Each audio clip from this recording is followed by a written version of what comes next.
Français parlent aux Français.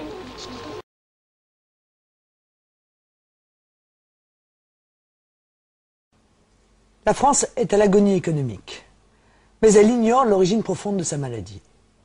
Signe des temps, au moment même où notre pays connaît l'une des pires crises de son histoire, il perd son illustre et unique prix Nobel d'économie qui avait donné les clés pour le guérir.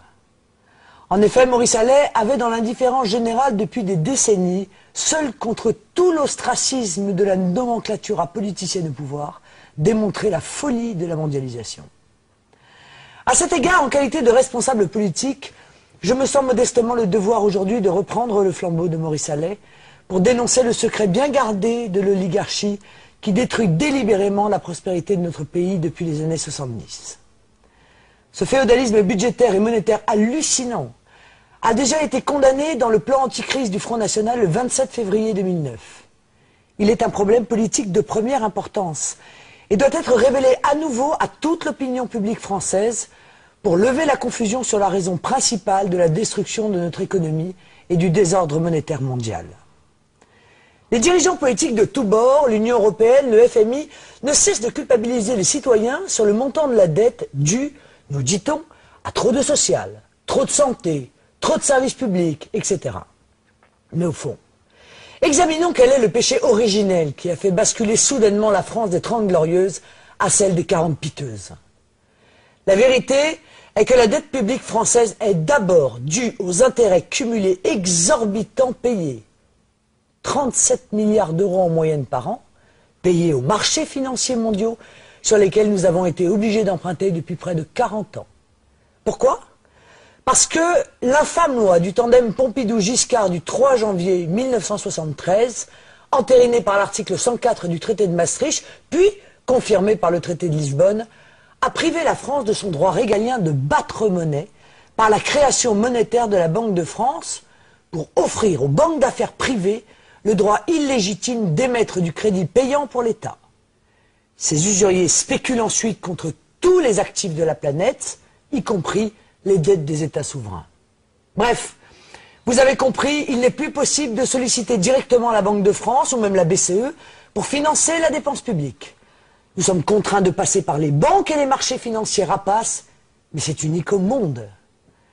Ce mode de financement direct des besoins de l'État, appelé monétisation de la dette, consistait pour notre Banque centrale nationale à prêter naturellement à taux d'intérêt quasi nul, c'est-à-dire à créer gratuitement de la monnaie utile au développement de ces infrastructures, écoles, hôpitaux, routes, ponts, armées, aéroports, bibliothèques, etc.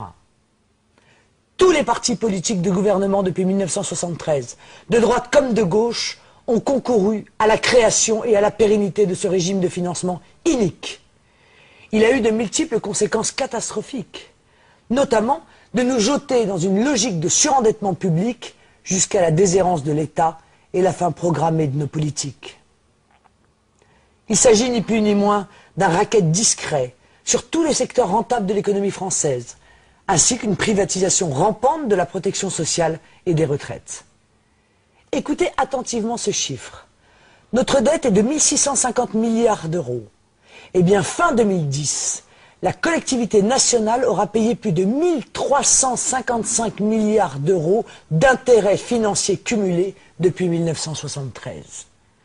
Si nous avions maintenu le mode de financement national antérieur, les intérêts auraient été nuls sur la période 1973-2010.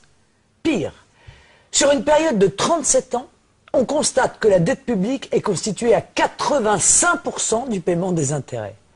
C'est l'effet boule de neige bien connu des économistes qui forment une dette perpétuelle jusqu'au point de rupture. Les caisses de l'État sont vides pour le financement des retraites, mais il n'y a aucun problème pour trouver du budget destiné au cartel bancaire mondial, y compris pour le renflouer par plusieurs centaines de milliards d'euros depuis novembre 2008. Cette question est le nœud gordien de tout le système de pillage des richesses des nations occidentales par la financiarisation de l'économie, le libre-échange et la mondialisation. Une sorte de piraterie des temps modernes. Maurice Allais affirmait qu'il n'existe pas de moyen plus efficace pour prendre le contrôle d'une nation que de diriger son système de crédit. Dès qu'une nation abandonne le contrôle de ses crédits, et donc de sa monnaie, peu importe en effet qui fait les lois, Voici deux autres citations historiques édifiantes pour illustrer mon propos. Quand l'argent d'un gouvernement dépend des banques, ce sont elles et non les chefs du gouvernement qui contrôlent la situation. Napoléon Bonaparte. Ou encore, si la population comprenait le système bancaire, je crois qu'il y aurait une révolution avant demain matin, Henry Ford. Dans ces conditions, comment les partis du système, UMPS, Modem, Vert, etc., qui depuis plus de 30 ans n'ont jamais procédé au moindre remboursement du capital de la dette, pourraient-ils demain, dans leur modèle économique actuel, résorber l'ensemble de la dette? C'est impossible. Avec leur modèle, la dette hors intérêt va continuer à s'accroître de 1 650 milliards d'euros sur la période 2010-2025 jusqu'à son niveau d'étiage de 3 300 milliards d'euros en 2030. Si une base raisonnable de 30 milliards d'euros par an et une inflation inférieure à 2% sont retenues pour le remboursement du capital de la dette, c'est en 2132 environ que leur dette sera éteinte, au prix de sacrifices sociaux épouvantables. Bref, ce serait un désastre. Regardez ce graphique qui vous montre la différence de résorption de la dette dans leur système, extrêmement lente et coûteuse, en rouge, et dans le nôtre, beaucoup plus rapide et sans drame social, en bleu. La rigueur financière pour les usuriers, oui, mais l'austérité sociale pour les Français, non. Il y a bien une autre solution, plus efficace et beaucoup plus juste. La seule voie de salut pour stopper l'hémorragie de richesse nationale et sortir humainement de cette crise systémique est en effet de reprendre le contrôle de notre politique monétaire afin de soutenir notre politique budgétaire. Selon les prévisions de nos économistes, il est parfaitement possible de recouvrer l'équilibre budgétaire avant 2015 et de résorber entièrement le capital dette publique d'ici 2025. Comment? Mais dans l'éthique du Front National, le principe légitime est que l'État se finance auprès du service public, pas auprès des banques ou des marchés. L'alternative que nous proposons est la mise en place d'une déprivatisation de l'argent public, ce qui signifie le retour du service public de l'argent, le rétablissement de la Banque de France dans ses prérogatives de création monétaire pour donner une capacité d'autofinancement à l'État, en toute autonomie, loin de la dépendance vis-à-vis des marchés et des banques. L'État verrait ainsi bondir son pouvoir d'achat annuel entre 1 et 3% du revenu national pour démarrer un mouvement de résorption en douceur de notre surendettement et ainsi assainir nos finances publiques. Le Front National aux affaires assumera l'héritage calamiteux des pouvoirs politiques précédents sans pour autant recourir à la solution de facilité par la répudiation pure et simple de la dette étrangère qui aurait des conséquences diplomatiques très néfastes pour la France. Pas besoin non plus de commettre les désastres sociaux qu'on nous promet, du côté de Nicolas Sarkozy ou de Dominique Strauss-Kahn, à commencer par la privatisation imminente de la sécurité sociale.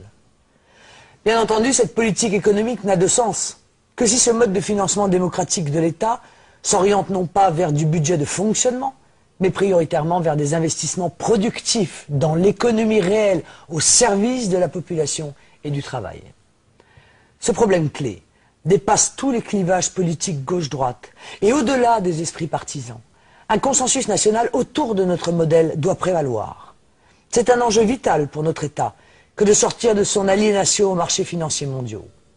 Aussi, j'appelle tous les Français à une véritable union patriotique contre cette arnaque totalitaire que je viens de dénoncer. Pour retrouver l'espoir, diffuser nos idées et rejoignez-nous dans notre combat pour la France, sa liberté et sa prospérité pour tous.